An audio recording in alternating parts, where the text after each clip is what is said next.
Olá pessoal, tudo bem? Tudo tranquilo? A gente vai agora revisar um pouquinho a parte de sistema digestório, falando um pouquinho de todo o tubo digestivo e os principais eventos, os principais fenômenos durante esse processo de digestão, tá bem? Então organiza o teu material, organiza o teu canto de estudos aí, pega aquela aguinha, pega o mate, o café, aquele ha-ha-ha e depois a vinheta, vem comigo e vamos tocar-lhe ficha.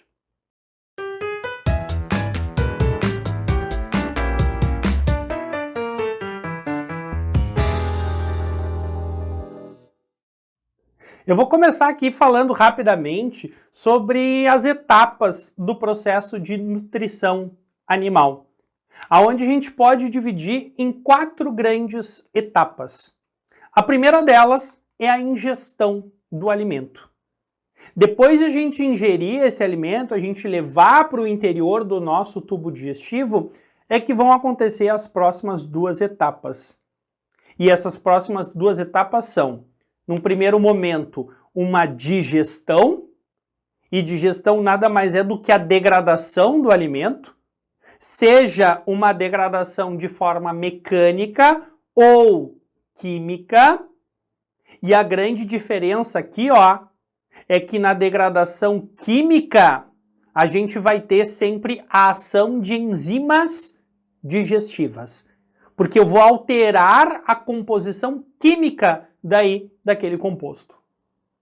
E aí depois de a gente ter esses processos de digestão, seja mecânico ou químico, esses processos vão auxiliar na degradação do alimento para que a gente consiga absorver. Só que lembra que nem tudo que se ingere se degrada. Nem tudo que se degrada se absorve. Então tudo aquilo que não foi degradado e que não foi absorvido, a gente vai eliminar, a gente vai devolver para o ambiente. E aí nós temos as 4 etapas do processo de nutrição: ingestão, digestão, absorção e eliminação. Outro ponto importante de a gente lembrar para o sistema digestório é a composição do nosso tubo digestivo. Esse tubo digestivo tem vários compartimentos aí, iniciando pela boca, a faringe, o esôfago, o estômago, o intestino delgado, o intestino grosso e o ânus. Todos esses compartimentos, todas essas estruturas fazem parte do nosso tubo digestivo, onde podemos destacar que a movimentação do alimento aqui se dá através dos movimentos peristálticos, que são promovidos a partir da contração da musculatura não estriada, ou seja, a musculatura lisa. São contrações lentas, são contrações involuntárias no nosso organismo. E movimentam esse alimento sempre no mesmo sentido, né? É um fluxo dito unidirecional. É da boca para o ânus. O alimento não fica num vai e volta negativo, tá bem? E além de todas essas estruturas, a gente pode lembrar também das glândulas anexas do tubo digestivo, que de alguma forma vão contribuir para o processo de digestão e de absorção. Aí nós temos as glândulas salivares, presentes na nossa boca, o pâncreas e o fígado, que ficam localizados na nossa região abdominal. Tranquilo? Agora a gente vai falar um pouquinho, então, sobre cada um desses compartimentos, falando dos eventos que acontecem em cada um deles. E para falar desses fenômenos em cada um desses compartimentos, a gente vai iniciar pela boca, esôfago, estômago, intestino delgado. A gente vai indo na sequência com que o alimento vai passando. E vamos destacando os fenômenos mecânicos e químicos de cada um deles. Então, na boca é onde nós temos todo o processo de ingestão do alimento, só que quando esse alimento é ingerido, já naturalmente nós temos o processo de mastigação, que é um processo mecânico, onde nós temos a laceração, né? Nós temos a fragmentação do alimento. E essa laceração ela é importante porque aumenta a superfície de contato do alimento com as enzimas digestivas. E na boca, enquanto nós estamos mastigando, já está acontecendo um processo químico que é a insalivação. A liberação da nossa saliva, além de umidificar o alimento e amolecer ele, também contém enzimas digestivas, aonde uma delas é importante tu lembrar, que é a chamada pitialina, ou também amilase salivar. É uma enzima que vai atuar na degradação do amido, que é um polissacarídeo, formando várias moléculas menores de maltose. Tá bem? E lembra que para uma enzima atuar, ela precisa de uma temperatura ótima, ela precisa de um substrato específico e ela precisa de um pH ótimo. E o pH ótimo aqui na boca, para que aconteça o processo de digestão, é um pH neutro ou muito próximo a isso. Então, destaca essa informação porque tu vai perceber que ao longo do nosso tubo digestivo vai acontecer uma variação de pH. Então, na boca é neutro ou muito próximo a isso. Em função do processo de mastigação e de insalivação, nós temos a transformação do alimento em bolo alimentar. E aí, a partir disso, vem o evento de deglutição, onde nós vamos engolir o alimento e direcionar ele para a faringe, para o esôfago, até o estômago. Então, a deglutição é todo o processo de movimentação do bolo alimentar da boca até o nosso estômago. Tudo bem? No estômago a gente pode destacar que nós temos os movimentos peristálticos para a movimentação desse alimento todo, né? Esses movimentos peristálticos já iniciam lá no esôfago, mas podemos destacar aqui ainda, e ao longo de todo o restante do tubo digestivo. E nós temos o processo de quimificação, aonde vai acontecer pela ação do suco gástrico. Este suco gástrico, que é produzido pelo próprio estômago, tem na sua composição o ácido clorídrico, que o nome já diz, é ácido, então vai promover uma acidificação aqui do alimento no teu estômago. Nós vamos ter a liberação de mucina, que é muco, que vai garantir toda uma proteção física, uma proteção mecânica para a parede do teu estômago. E nós temos diversas enzimas digestivas aí, certo? Então, isso é a base do que acontece no nosso estômago. Para que a gente tenha a ação dessas enzimas digestivas, nós temos um pH ótimo que é próximo a 2. E esse pH, ele é reduzido em função da ação do ácido clorídrico. É um dos grandes papéis do ácido clorídrico. E aí, pelo processo de quimificação, nós transformamos o bolo alimentar em quimo. Então, repara que o alimento vai sendo modificado, vai sendo transformado ao longo do processo de digestão. Tá bem? Ali no estômago, a gente ainda pode destacar a enzima, a principal sendo a pepsina, tá? Que participa da degradação de proteínas.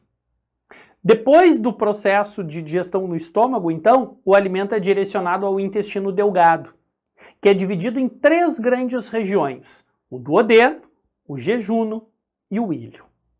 A porção do duodeno talvez é a mais importante para nós. Por quê? Além de a gente ter os movimentos peristálticos, é na região do duodeno que acontece o evento de quilificação, aonde nós vamos transformar o quimo em quilo. E para esse processo de quimificação acontecer, nós vamos ter a ação de 3 substâncias digestivas: a bile, o suco pancreático e o suco entérico. E a gente vai falar um pouquinho desses caras agora. Mas para que eles consigam atuar, a gente vai ter no nosso intestino delgado um pH básico, próximo da faixa de 8, e aí sim a gente vai conseguir transformar o quimo em quilo, tá? Agora a gente vai falar um pouquinho sobre cada uma dessas substâncias digestivas, o papel da bile, do suco pancreático e do suco entérico. Bom, quando o alimento chega então na região do duodeno, uma das primeiras substâncias digestivas a serem secretadas aqui é a bile. E a bile, toma cuidado com ela. Por quê? A bile ela é produzida no nosso fígado, mas ela é armazenada na vesícula biliar. E por que eu peço que tu tome cuidado? Muitas vezes a pessoa tem uma resposta inflamatória na vesícula biliar e acaba retirando a vesícula. Se a pessoa retirar a vesícula, ela vai perder simplesmente a capacidade de armazenar a bile. Mas ela continua produzindo. Ela não tirou o fígado, tá? Então fica ligado nisso, toma bastante cuidado. E qual é a importância, qual é o papel dessa bile? Ela promove o processo de emulsificação de gorduras. Ela facilita tanto a degradação de gorduras, pela ação das enzimas que vão ser liberadas posteriormente, como ela aumenta a nossa capacidade de absorver as moléculas lipossolúveis. E o que é importante tu fazer uma observação bem grande aí? A ação da bile é um processo mecânico no processo de digestão. Porque ela não contém enzimas digestivas. Não esquece disso. A bile não contém enzimas digestivas. Beleza? Tranquilo? Não vai errar, não vai cair nesse pega-ratão.